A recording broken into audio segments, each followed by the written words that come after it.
Got it. Boa noite a todos. Eu me chamo Davi Lopes. Pode ir tomar meu relógio aqui. Sim, eu sou uma pessoa que usa relógio. E é uma alegria estar com vocês hoje à noite, hoje à tarde, hoje de manhã, a partir do momento que você estiver vendo esse vídeo. Eu fui convidado pelo Instituto para poder falar um pouco sobre hidrologia na região do Pará. Eu vou focar um pouco sobre hidrologia, sobre previsão de vazão, sobre medições hidrológicas, sobre onde obter dados e explicar um pouco também sobre o que é hidrologia. Ok? Então, seguimos, que o nosso tempo é exíguo. Espero superar todas as 200 transparências.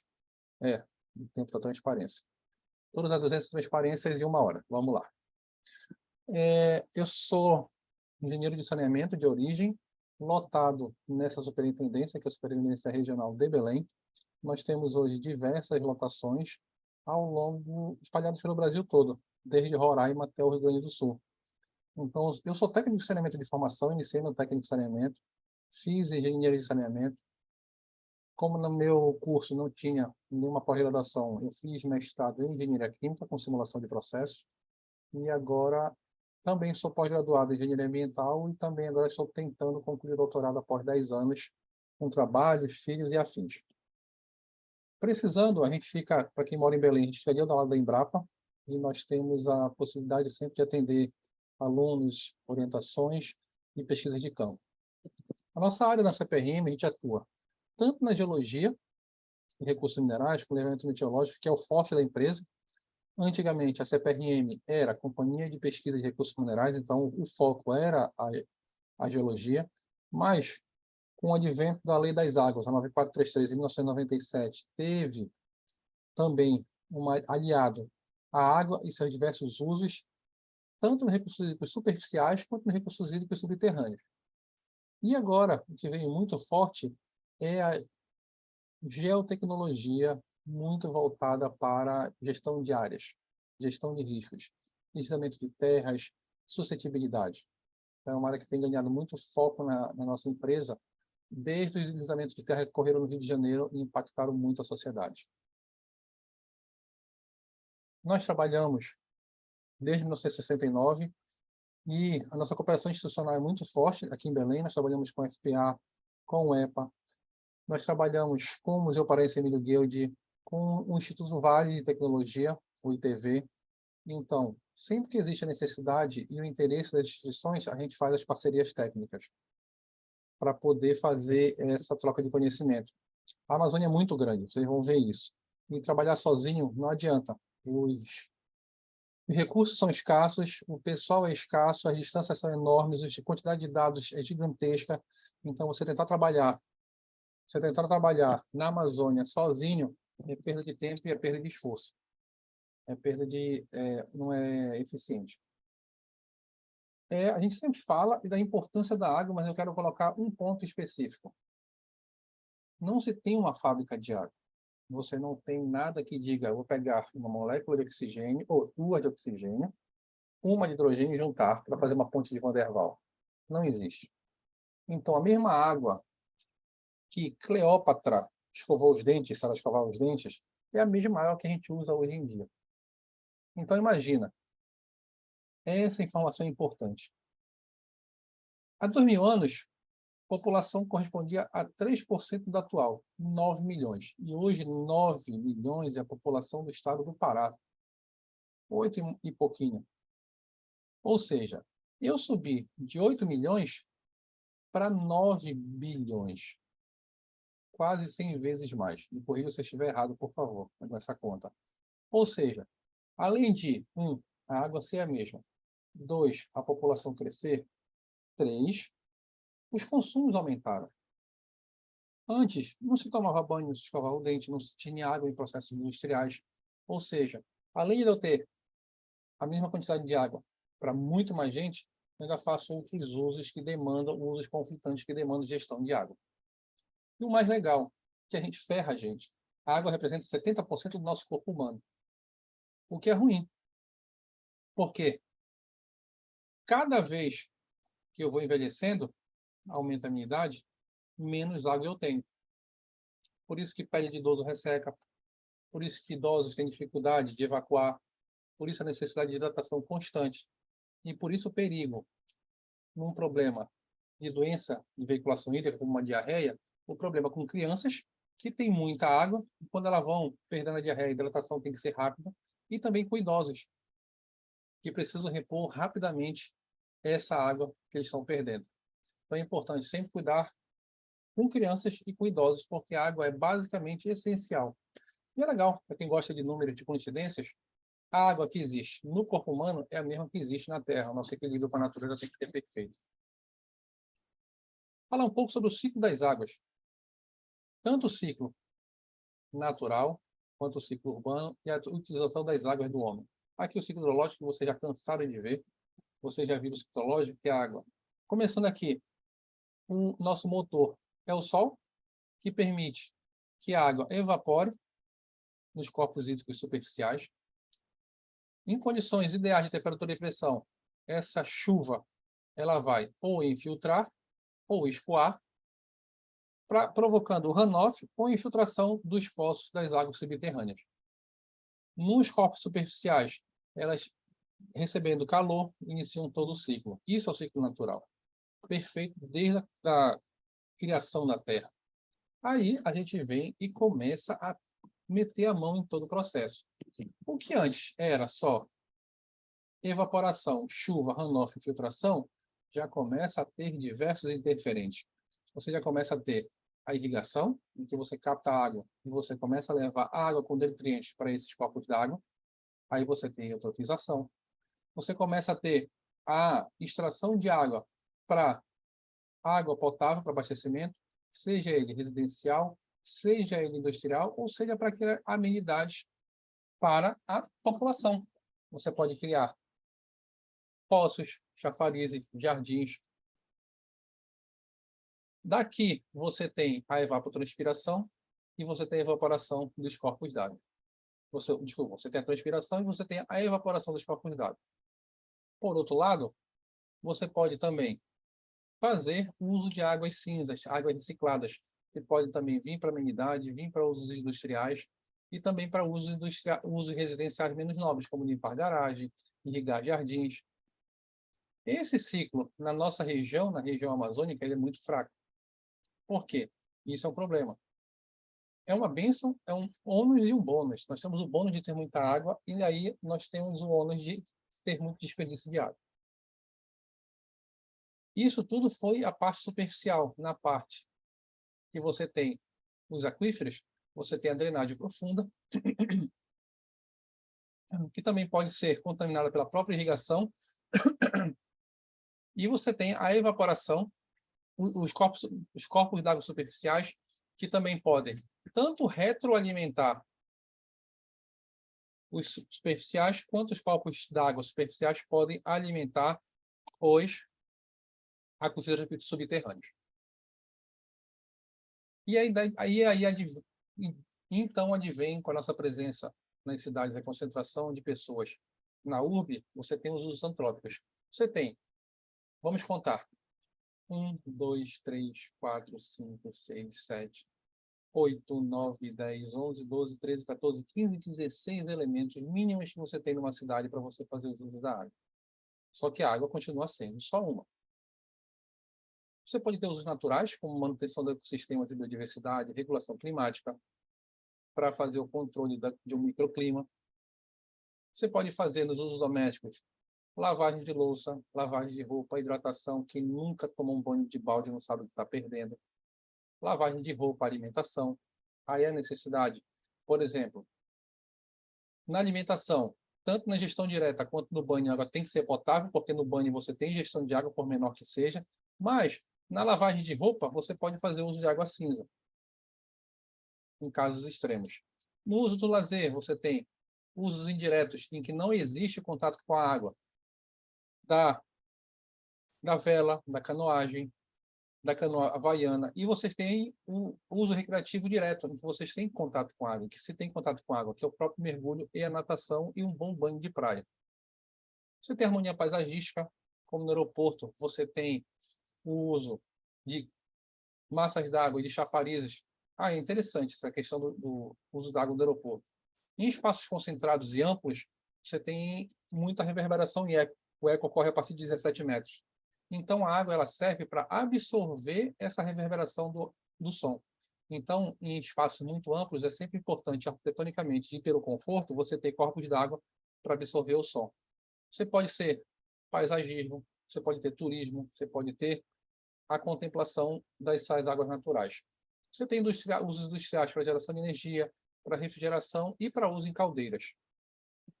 Uso na agricultura, seja para irrigação com pivôs, irrigação por aspersão ou irrigação por gotejamento, que é o melhor.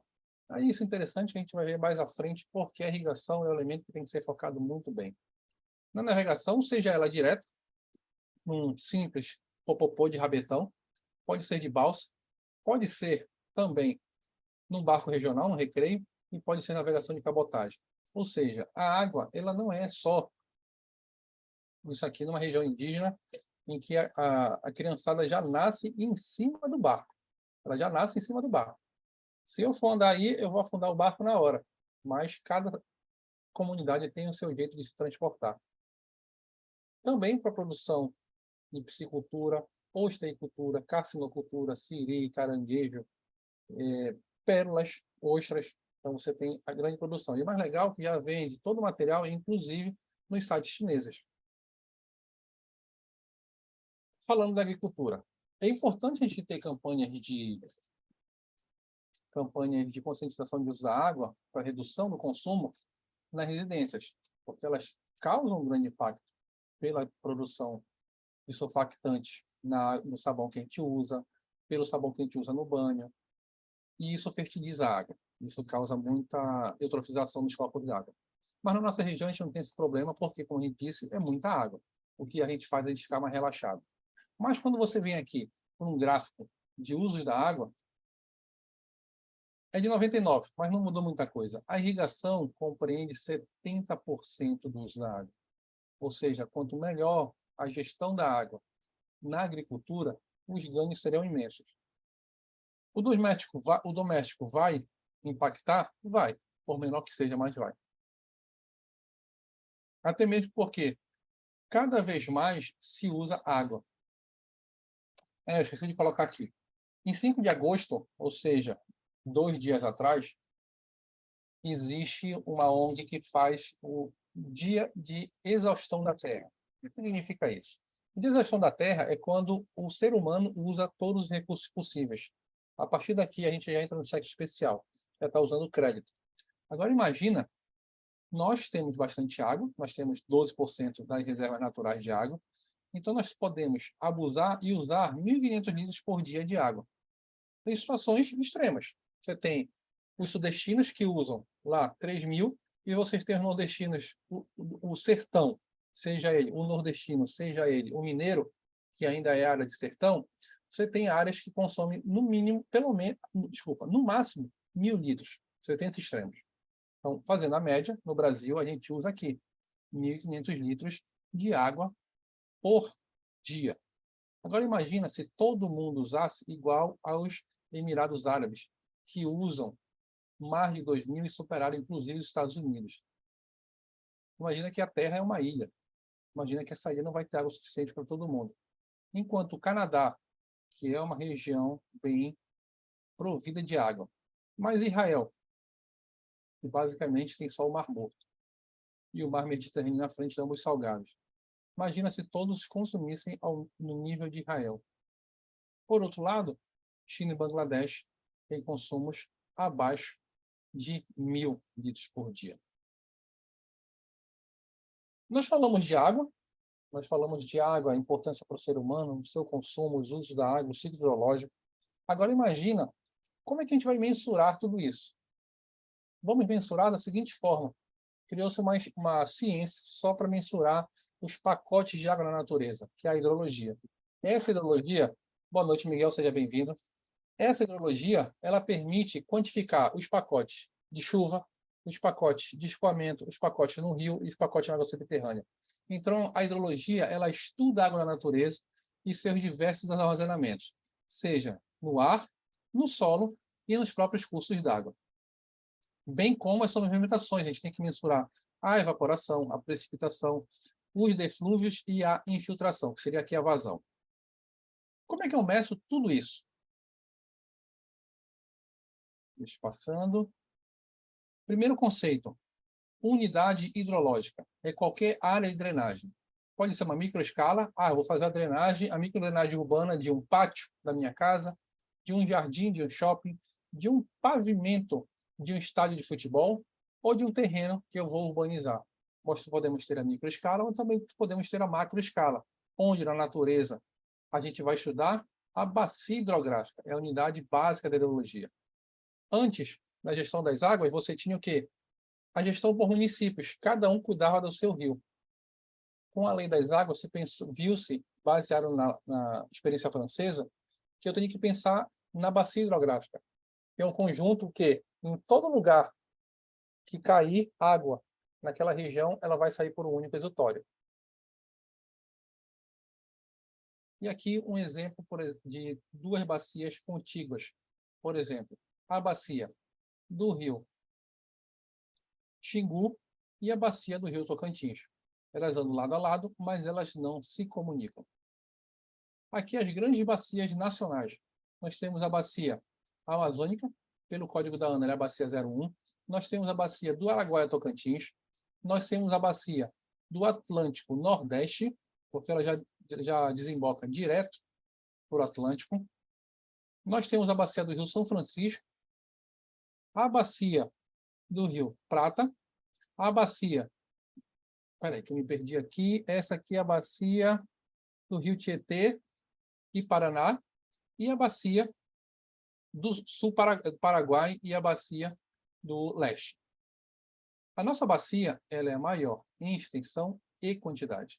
E aqui a gente consegue ver, ó, no Pará nós temos o rio Trombetas, aqui em cima. Nós temos o rio Tapajós, do lado de Santarém. Nós temos o rio Xingu, que desemboca em Porto de Mós. Aqui, separando o Pará e o Amapá, nós temos o rio Jari. E aqui, nós temos o rio Alagoas do Tocantins. O que é legal de Belém? Belém pode ser banhada, é banhada por três grandes bacias. Nós temos a bacia do Atlântico Norte, nós temos a bacia do Amazonas. Sim, o rio Amazonas banha a nossa cidade quando o braço sul passa por baixo do Marajó e vem parar aqui na frente da nossa cidade, banhando Mosqueiro. E a bacia do Araguaia Tocantins, que também banha e se mistura na Baía do Guajará. Então você tem Rio Guamá, Rio Tocantins e Rio Amazonas, juntando tudo para fazer a Baía do Marajó. Ou seja, nós temos o privilégio de ser banhado por três grandes bacias nacionais. Aqui é a nossa. Ó. Tem a Calha Norte, com Trombetas e Jari, Portel Marajó, a região do Tapajós, Baixo Amazonas com Curuaguna aqui, região do Xingu, que tem Xingu, tem o Iriri, Xingu, Iriri... Eita, esqueci do último rio aqui, depois eu vejo. Xingu, Iriri e o Freixo, lembrei. E aqui o Araguaia Tocantins, e aqui a região Costa Atlântica Nordeste, onde vem o Rio Pará, onde o Rio Capim, onde tem o Rio Guamá, e outros rios menores que desembocam diretamente lá no Atlântico, como o Rio Marapanim, o Rio Maracanã, o Rio Caeté em Bragança. E o Rio de Viseu, que é o Gurupi, que separa Pará do Maranhão. Todas as nossas subbacias elas são separadas por número, né? Que a gente pode ver todas as regiões separando cada uma delas das suas microbacias. Então aqui o 11, por exemplo, do 11 é o Iriri, o 12 é o Freixo, o 13 é o Alto Xingu e aqui o 10 é o Baixo Xingu. Então cada região tem o seu rio principal no nosso estado. Variáveis hidrológicas. Primeiro, lembrando do ciclo hidrológico, ela chove, vai ser expresso em milímetros por dia. E a variação é milímetros por hora. Caramba, Davi, mas por que milímetros se a chuva é um líquido, é um copo? Se já explicaram, muito bem. Se não explicaram, se explicaram, eu só vou reforçar. Se não explicaram, eu vou lembrar. Então, imagina que você tem uma região quadrada, suponho que é um quadrado, tá? Vamos fazer um exercício de mentalização. Um quadrado de 1 metro por 1 metro, certo? Uma área mínima, uma área unitária. Cada chuva que cair ali em cima, cada milímetro, significa 1 litro. Se eu subir 1 metro, eu tenho 1000 litros. Então, basicamente, eu consigo converter o volume do meu copo de chuva, ml, litros, eu consigo transformar isso de volume para área facilmente. Então, eu sei, se choveu 5 milímetros numa grande área, rapidamente eu faço esse cálculo.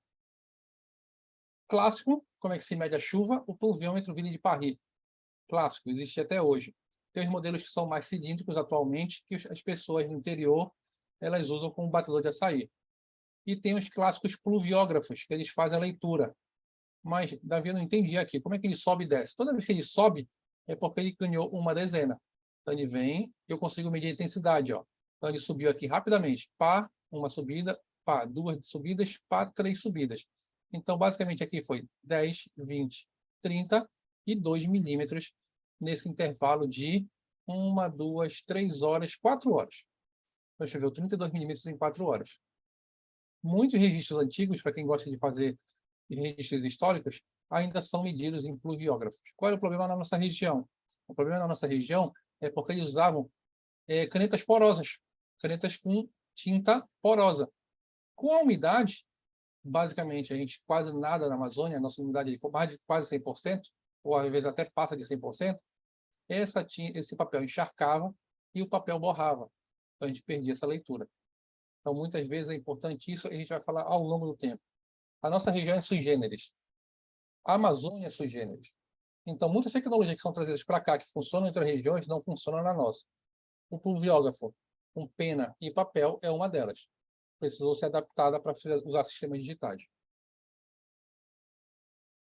E aqui uma estação pluviográfica, em que você tem os dois elementos. Olha aqui, em vez de ser esse em forma de funil, você tem um pluviógrafo aqui e o pluviômetro que mede. Davi, qual é a diferença de pluviômetro para pluviógrafo? O pluviômetro,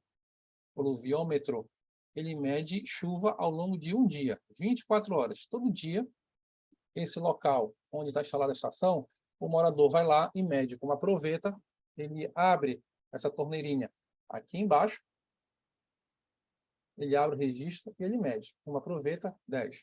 Uma proveta, 20 milímetros. Uma proveta, 30 milímetros. Aí alguém chama ele, fulano, tu comprou pão hoje? Não, 40 milímetros. Ah, então compra 6 pães, 60 milímetros. Então, muitas vezes, pode existir o erro e existe a necessidade de validar esse dado.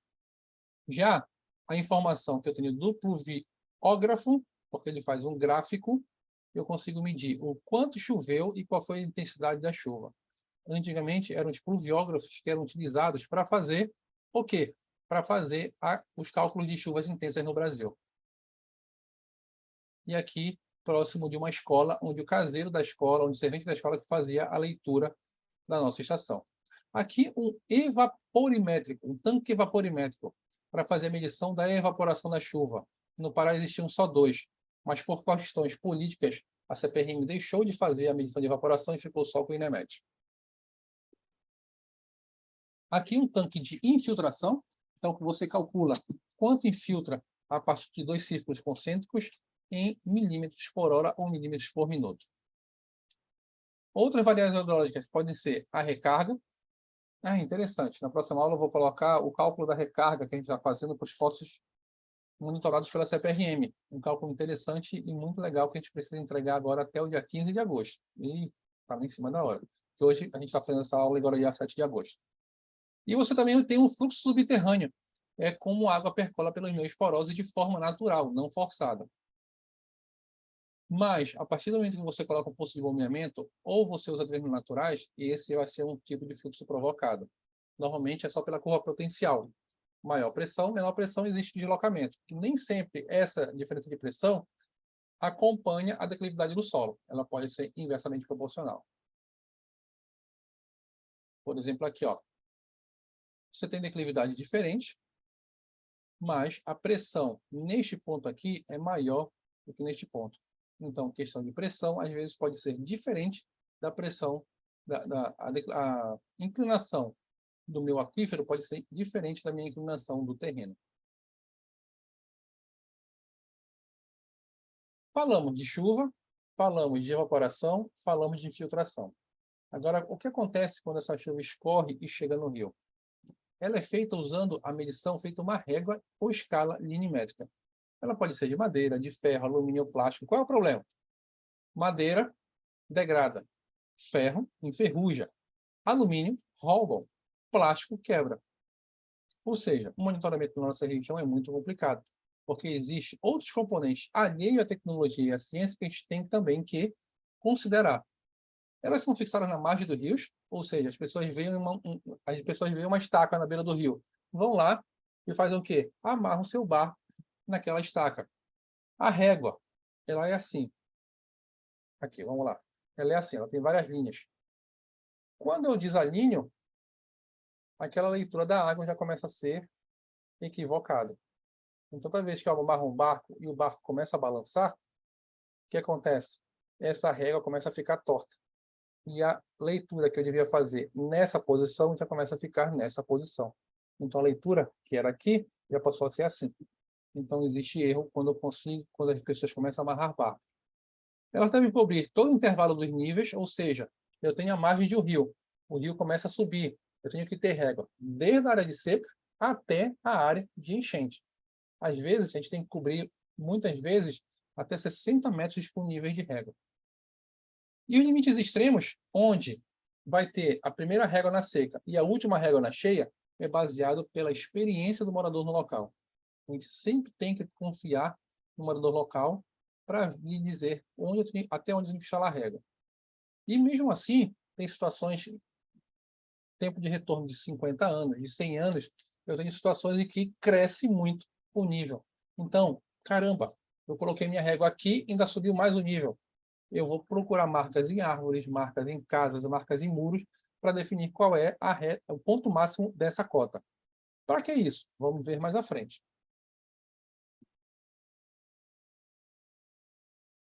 Sempre que possível, eu tenho que utilizar estruturas fixas construídas, seja eles cais, muros ou pilares de pontes, porque eles fortalecem a estrutura da régua. A medição não pode ser influenciada por fenômenos hidráulicos, como um remanso, um estrangulamento que aumente o nível. Então, tem que ser o local mais natural possível. Aqui um exemplo de régua em duas estações nossas da CPRM. Aqui é um rio de correnteza, então precisou ter esses apoios laterais para poder segurar a correnteza. E aqui é um exemplo que nós temos em Badajoz, em que você tem uma grande distância a cobrir com réguas, porque a variação de nível é muito grande.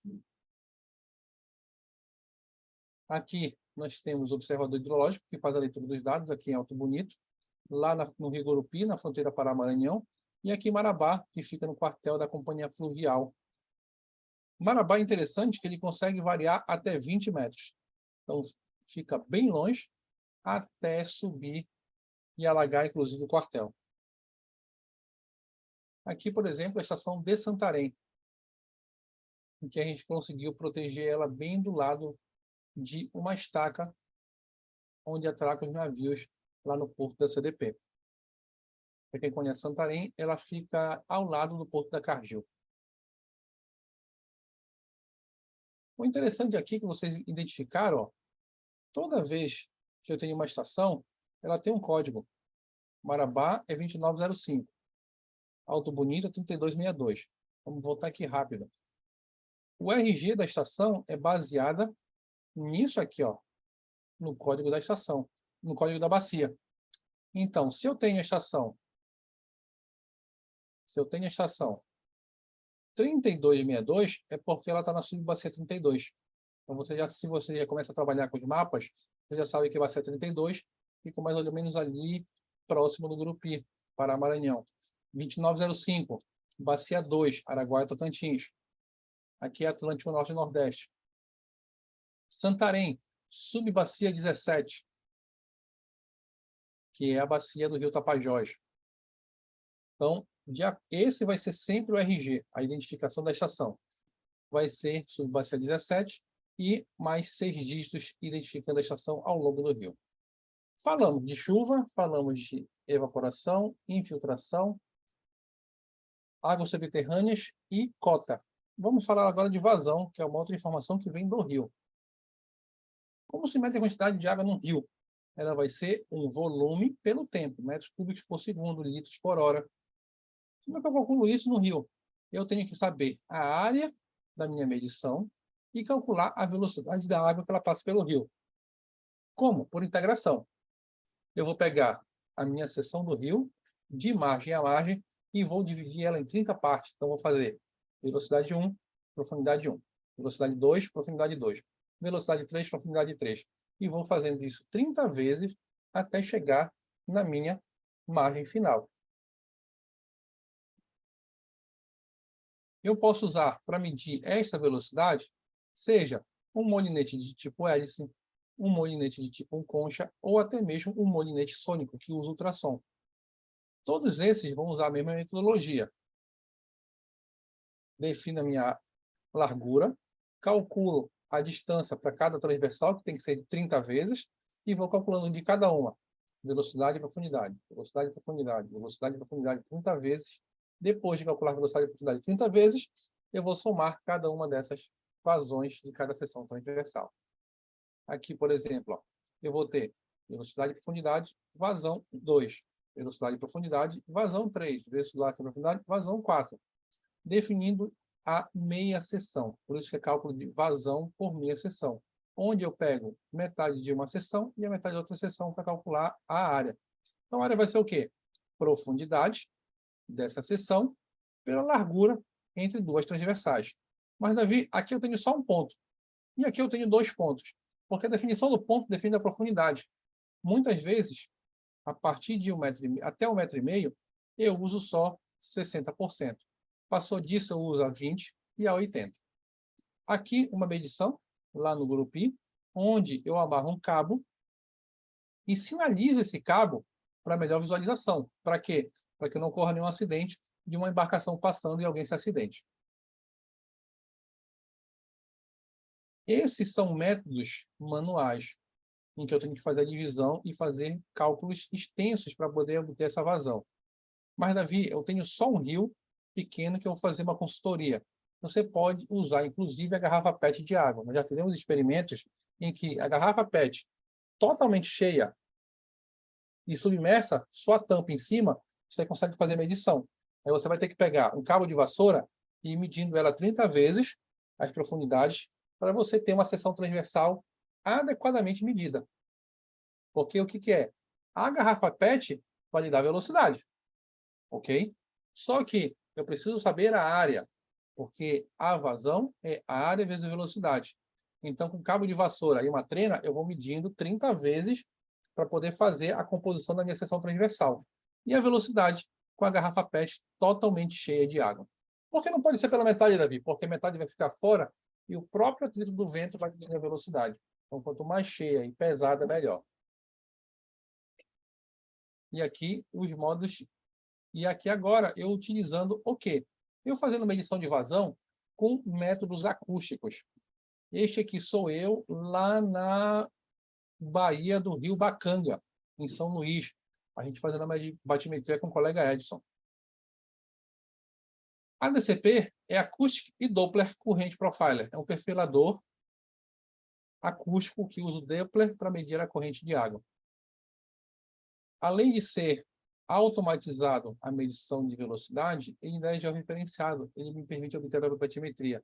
Ou seja, aquilo que eu precisei fazer 30 vezes para medir a minha área da seção transversal, ele mede automaticamente, e automaticamente consigo colocar isso no Google Earth para poder fazer a minha batimetria. Outra situação em que na Amazônia nem toda a tecnologia funciona. Por exemplo, nós utilizamos muito o M9 da empresa Sontec. Ele vai de 1 kHz a 3.000 kHz. Ele varia de 1 a 60 metros. Ah, legal, Davi. Todos nossos rios, todos, a maioria, funcionam com isso. Funcionam. Só que quando você vai para Óbidos, você tem, no período de cheia, 100 metros. Já passou do limite dele. Então, você tem que utilizar já aparelhos de 300 kHz. Olha a diferença de olha a mudança na frequência. Ele foi de 1 MHz, 1.000 kHz, para 300. Maior alcance, só que pior resolução. Só que aqui ele alcança 150 metros. Poxa, mas Davi, esse da Sontec Ele foi medido no Mississippi, só que o Mississippi tem muito menos sedimentos do que o nosso. Ou seja, quando a onda sonora, aquela frequência de onda, vai até lá embaixo, os próprios sedimentos impactam na descida desse sinal até lá embaixo. Então, para óbidos, tem que ser esse tipo de equipamento muito mais potente, com frequência muito mais longa. Por exemplo, ó, essa aqui, quando a gente utilizou a DCP em óbidos, estava na seca. Foram só 58 metros de profundidade, ou seja, a gente conseguiu medir com a DCP. Nesse dia, a gente mediu, olha aqui à direita, uma vazão total de quase 90 mil metros cúbicos por segundo. Caramba, que referência é essa? Não sei. Vamos lá. Qual é a referência? Lembram que teve o problema de estiagem em São Paulo? Pois é. São Paulo precisa de 30 metros cúbicos por segundo. 30. Belém precisa de 7 metros cúbicos. 7. É uma diferença bem grande aí de quase 7 vezes 4, 28. De quase 4 vezes e meia o consumo de água de Belém. Eles não conseguiam, na represa lá que eles têm, a represa Billings, não conseguiam tirar 30 metros cúbicos. O Rio Guamá, por outro lado, ele tem 18. 18 mil. E São Paulo precisava de 30 e não tinha. Então vamos lá. São Paulo precisa de 30 metros cúbicos por segundo. Guamá tem 18 mil. O Rio Amazonas, em Óbidos, ele me dá quase 90 mil metros cúbicos por segundo. É muita água? Não, não é muita água. Porque eu já medi cheias em abril, maio, em maio. Quando já choveu tudo, já escorreu água de todo o Amazonas, já está passando por Óbidos, já medimos 220 mil metros cúbicos por segundo. Ou seja, São Paulo precisa de 30, Belém usa 7, Guamá tem 18 mil, uma cheia do Amazonas dá 220 mil. Ou seja, as escalas na nossa região são praticamente absurdas. São medidas totalmente diferentes das pessoas que conhecem. Quando a gente fala isso, caramba, Davi, qual é a minha vazão do Amazonas? 220 mil. Eu vou pedir ajuda para nossas amigas gestoras, que eu vou abrir um mapa aqui. Eu quero que esse mapa apareça para vocês, principalmente para os geólogos. Por que medir óbidos é importante? Por que medir em óbidos é importante? Porque óbidos é uma falha geológica. Então, deixa eu mudar aqui para o WERT. Então, toda aquela concentração... Professor, não está aparecendo ainda. Calma que ele está carregando. Tá. Espera aí, vamos lá. Então, por que é importante óbidos? Vamos para cá. Aqui as nossas estações. Bem aqui. Então, vamos mudar agora. Share. Vamos share para Google Earth Pro. Share. Apareceu aí? Miguel me dá Agora um sim. aqui. Tá. Rio Amazonas vai receber de toda essa região que vem do Andes. Então, choveu, bate o paredão e começa a escoar água desde o Peru, Rio Negro, Rio Branco, Rio Solimões, Rio Madeira, Rio Parintins, Rio Tapajós, Rio Trombetas, e vai passar por aqui. Aí vocês percebem que aqui é uma garganta do Rio Amazonas. Davi, mas ainda passa água por aqui por cima, assim. Ainda tem essas áreas de várzea que quando está em cheia, essa água é perdida por aqui. Então imagina que na cheia eu consegui medir 220 mil por aqui. Ou seja, ainda pode ser mais água. Mas a gente fica com essa informação atual. Só o que passa aqui é o que eu meço. Então aqui, na frente de Óbidos, onde tem 2,2 quilômetros, se eu bem me engano, não, nossa medição é bem aqui. Bem aqui, nossa medição. Bem em frente à fazenda. Aqui, 2,2.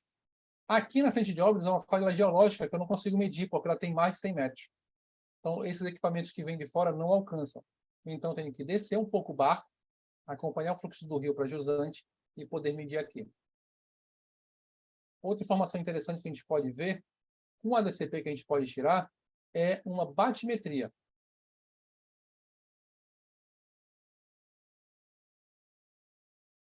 Essas aqui são todas as nossas estações, todos os nossos municípios. Mas eu queria mostrar para vocês a batimetria que a gente fez do Água Preta, por exemplo. Lago Água Preta, lá no Tinga, no Parque do Tinga, em Belém.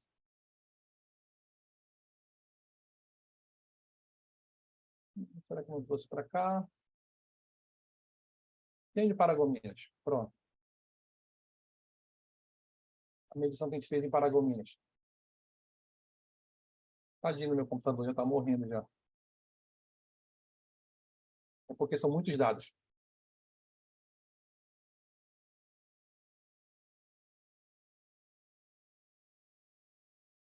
Aqui já são as curvas de níveis já extraídas da medição que a gente efetuou lá em Paragominas, aquele lago central, para quem conhece a cidade, aquele que está todo trofizado. Ou seja, basicamente, nós temos 1 metro a 2 de profundidade só. Então, uma informação que ele consegue me dar é latitude, longitude e profundidade. Ou seja, eu tenho tanto XY para fazer a minha malha, quanto a minha batimetria, só que não é uma topografia para cima, né? Batimetria é uma topografia para baixo. Então, consigo fazer esse tipo de informação para a sociedade. Voltemos à nossa apresentação do PowerPoint. Share. Só confirmar se está aparecendo o PowerPoint de obras novamente. Tá sim. Muito obrigado. Continuando. Nós medimos chuva, com pluviômetro, onde o observador vai lá todo dia, mede às 7 da manhã a quantidade de chuva. Nós verificamos que o leitor da régua ele vai às 7 e às 17 fazer a leitura, só que agora nós temos sistemas informatizados. Nós temos a PCD, Plataforma de Coleta de Dados, onde nós temos um pluviômetro, onde nós temos um painel solar, que vai gerar energia para o sistema, e nós temos uma antena, aqui ela é unidirecional, e aqui é a controladora, que controla os sensores. Vejam que elas sempre ficam na beira do rio. Esse cabinho aqui, ele vai enterrado até a beira do rio, onde tem um sensor. Ou seja, você passa a ter automatizado chuva e nível do rio. Mas, Davi, você elimina todas as medições analógicas? Não. Você tem o dado automático, você tem a PCD via satélite, mandando dado automaticamente, e você tem a leitura manual. A PCD é dado imediato. Em 15 minutos você tem essa informação. Você já recebe essa informação. E a leitura, você vai de 3 em 3 meses, a nossa equipe vai a campo para coletar. Mas depois esses dados são compatibilizados. Dado mais real, qual é? A do observador, que está no local. Tudo isso para quê? Para que eu meço vazão e para que eu meço nível? Para ter essa informação capital aí. Qual é? Que é a curva de nível.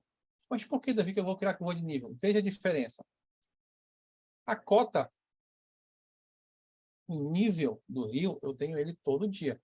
Eu meço ele de 15 em 15 minutos. Só a vazão, eu só vou no local de 3 em 3 meses. Então, eu não tenho vazão contínua. Então, o que eu crio? Eu crio a curva-chave, em que eu relaciono cota e relaciono vazão.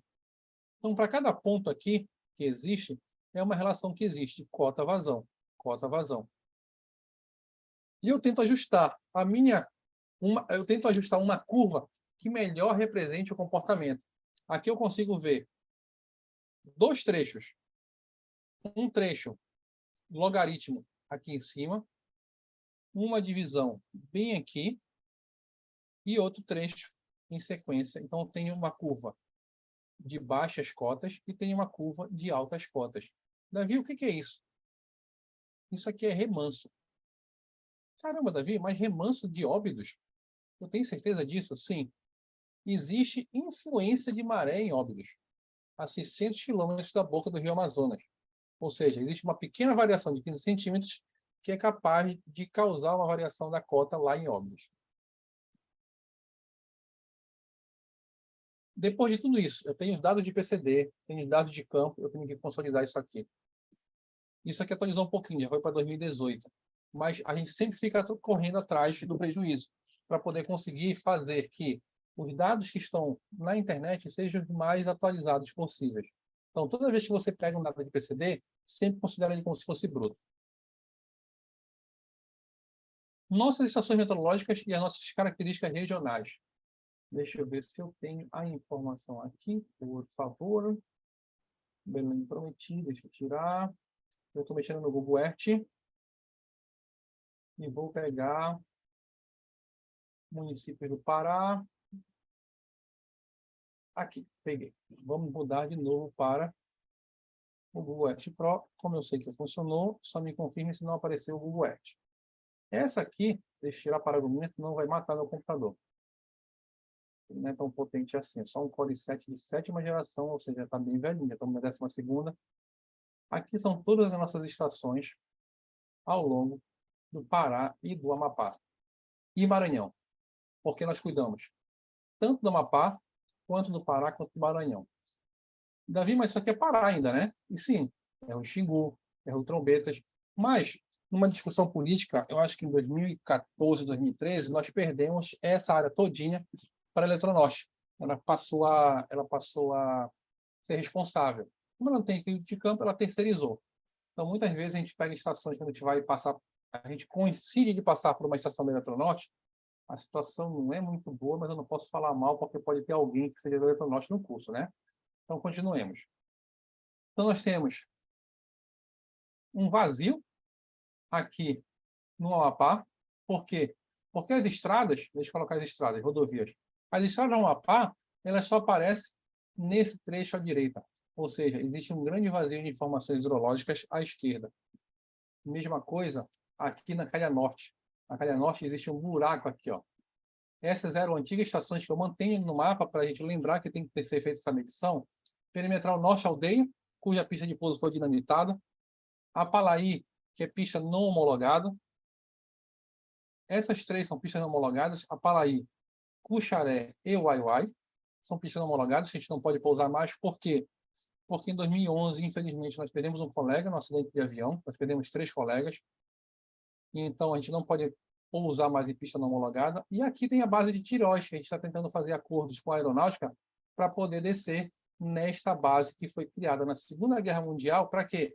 Para que os aviões que viessem dos Estados Unidos tivessem Caribe, América Central, Belém, Tirós, Belém, Natal, para poder fazer o deslocamento até o Teatro de Operações na África. Então, Tirós, sim, é dessa época que foi a ajuda dos americanos. Então, você tem aqui a base da aeronáutica, você tem aqui a nossa estação, que fica bem aqui na ponte, que mudou um pouco, foi aqui para a ponte, e bem aqui o quartel do Exército. Então, essa é a única estação que a gente vai conseguir voltar quando tiver apoio da aeronáutica para essa região. E no sul do Pará, a gente vai até Redenção.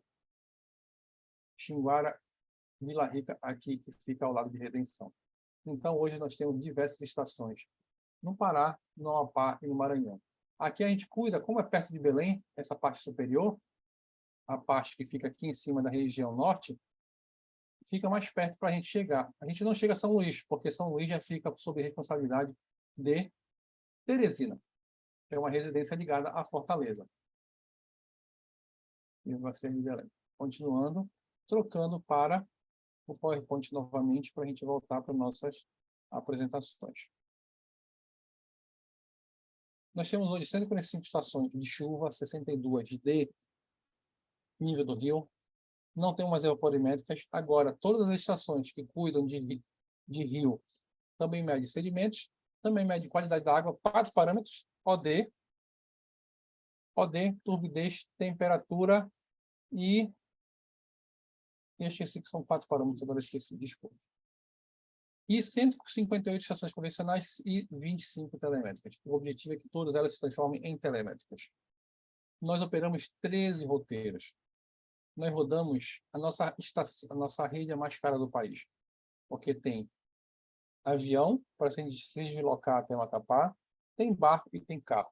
Então, nós utilizamos os 3 modais para poder fazer a operação. E quando a gente ia para essa região aqui das aldeias indígenas, ainda tinha o aluguel de monomotor.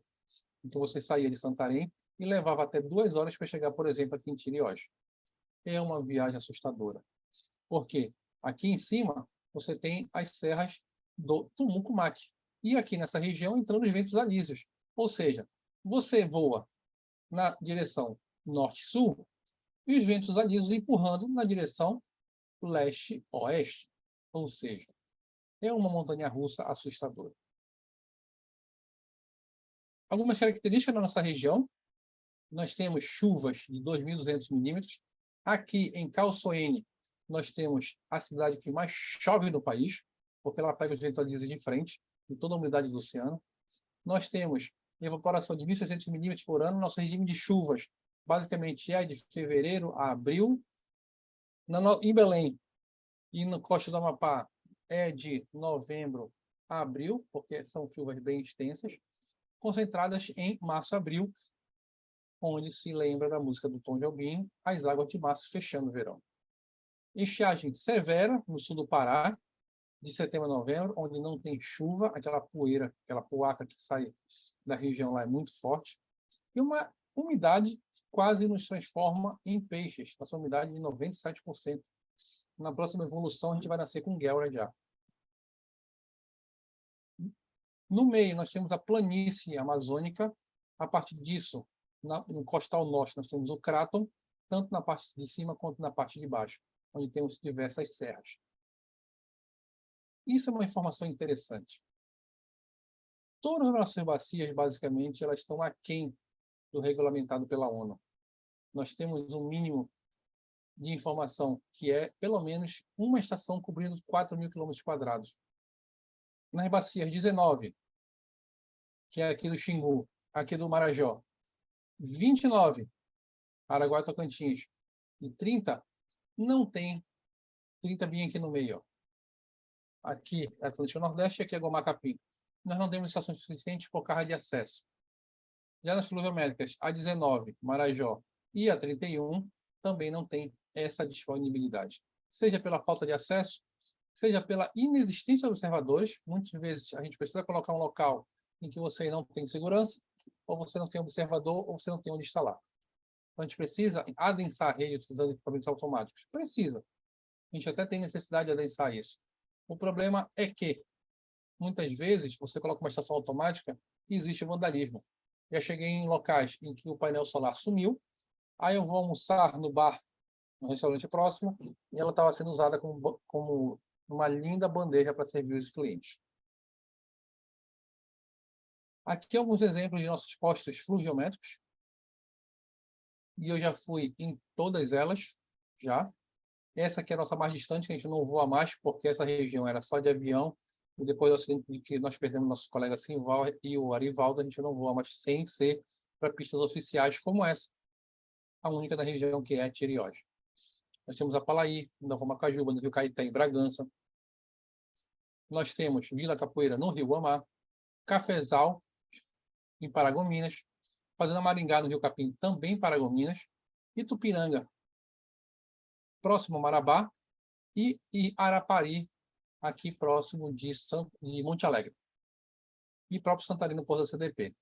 Aqui, postos pluviométricos que medem chuva, por exemplo, em Cuxaré, na aldeia, em Prainha, no Baixo Amazonas, na Fazenda Surubim, próximo a Xinguara, e no Grupizinho, no Rio Gurupi. E alguns exemplos de postos telemétricos. Em Tiriós, que eu fui instalar essa e levei grande carga, e também instalei essa na aldeia Uai-Uai, onde comi um beiju com peixe maravilhoso. Em Santarém, na Porto da CDP, outra em aldeia no Apalaí, Fazenda Marigá, no Rio Capim, na região de Paragominas, e Itupiranga, à beira do Rio Tocantins. Algumas peculiaridades da nossa região, que eu gosto de colocar sempre, mas eu vou atualizar essa foto, mas eu gosto de colocar essa foto. Década de 80, os carreteiros queimaram a ponte, porque a ponte era horrível, então estavam na razão deles de reclamar da ponte, e eles viram o carro do governo e resolveram prender. Os colegas tiveram que zarpar dali, fazendo uma balsa improvisada com tonéis de plástico ou de aço. E a Transamargura, que passa ano, entra ano, sempre tem atoleiro. Em maio do ano passado, nós dormimos no caminhão, porque pegamos um ramal em Oroará, e no quarto atoleiro a gente não conseguiu passar. Mesmo sendo uma F4000, com tração nas 4 rodas, com um guincho de aço de 3/4 polegadas, simplesmente o cabo quebrou e só puxou a gente com o trator. Mas foi uma boa estação, foi uma boa noite de sono a coluna que não gostou muito. Nossas estações já têm muitos anos de estudo. Nós temos, por exemplo, Oriximiná com 55 anos, Santarém também, desde 1968. Deve ter gente na turma que nem tinha nascido nessa época. Eu também não nasci, tá? Eu sou novo, a careca que engana. Nós temos Baracaquara Florestal com 46 anos. Nós temos Capanema com 51 anos. Então, o monitoramento na região é muito extenso. E aqui o exemplo das estações que nós temos em Belém. Nós tínhamos o quarto de estudo naval, mas foi desativado. Também tinha uma estação de estudo na SPA. Então, agora nós temos Embrapa, Mosqueiro e uma estação nova que foi instalada aqui na captação de água do Guamá, na estação de água da Cozampa, no Rio Guamá. Se você pegar sua bicicleta e vir no Utinga e for do Utinga até o Rio Guamá, você vai ver a estação lá na ponta. Aqui o regime de chuvas. Já estou passando no meu horário. Já estou terminando essa primeira etapa. O regime de chuva de Belém, você vê aqui, ó. Desculpa, esse aqui é o regime de estiagem. Você vê que é pouquíssima chuva. 580 em Calçoene, onde é a maior cidade de chuva. Vejam que existe uma queda acentuada no meio do Amazonas, aqui por Monte Alegre, Prainha, Almerim, crescendo de novo em Santarém e Óbidos. Ou seja, cai a chuva, muita chuva, depois ela se retroalimenta na umidade da floresta e vai chover mais à frente. Então é um ciclo que na Amazônia vai fazendo.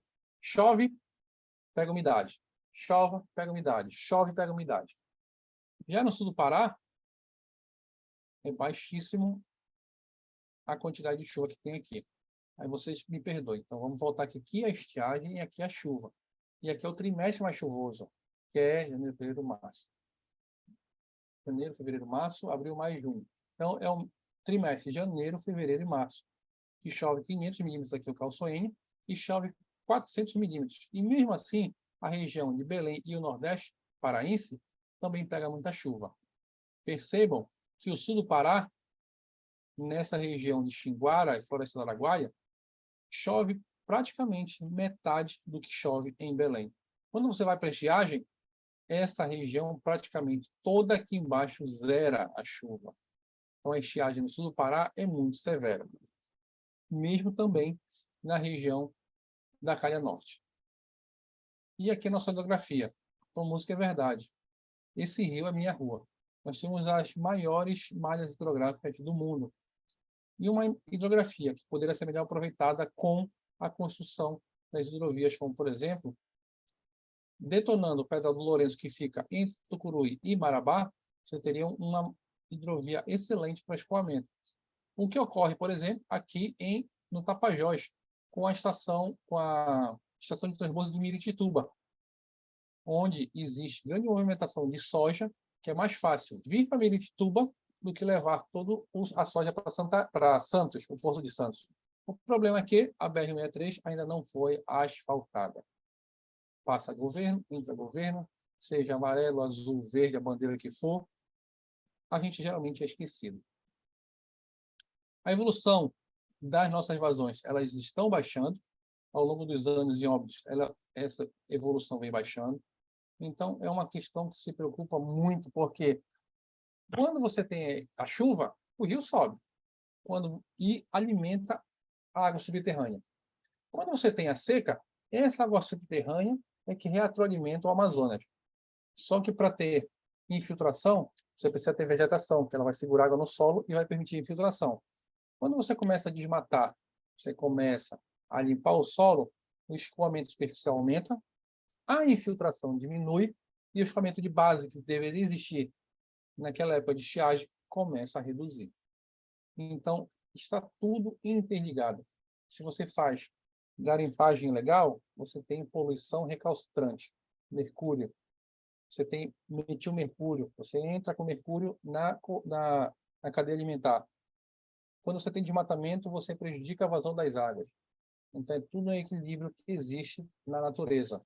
Se eu faço mal à natureza, isso inevitavelmente retorna para mim. E aqui uma evolução da seca. Na década de 70, vejam que esse canto aqui do Rio Jamanchim, é o Rio Jamanchim, é a Transgarimpeira aqui, no sul do Pará, em Itaituba, não tinha seca, ainda era amarelo, ok?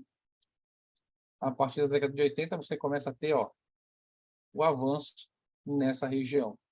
E o que era na década de 70? Basicamente, cinza e amarelo já começa a ter intrusão de secas. E cada vez mais a seca está aumentando. A gente precisa atualizar esse mapa para a nossa região. E aqui algumas características da nossa região que a gente tinha falado anteriormente. Já são 8, já se passou das 8 horas. Eu quero deixar essa informação de banco de dados para a nossa próxima aula, que é uma informação importante, porque permite que vocês tenham acesso a esses dados. Todos os dados que nós produzimos são produzidos com recurso de impostos, ou seja, são disponibilizados gratuitamente à sociedade. Então é importante que vocês saibam como, onde buscar e como tratá-los. Então a gente deixa essa informação para a próxima aula, para a próxima exposição, para que a gente possa ter essa informação bem definida e bem explicada. Muito obrigado, uma boa noite. Obrigada, Para a professor. gravação. Se alguém tem alguma pergunta? Se não, a pergunta ou foi muito boa, que todo mundo entendeu tudo, ou foi muito ruim, ninguém entendeu nada. Foi ótimo. E o seu trabalho deve ser uma aventura. Com certeza. Com certeza. Bom, acho que não temos perguntas. Eu vou então interromper a gravação. E agradeço muito a sua participação na aula. Foi incrível, muitos dados, muita informação. Muito obrigada. Muito obrigado pela atenção e eu espero que seja aproveitável de alguma forma.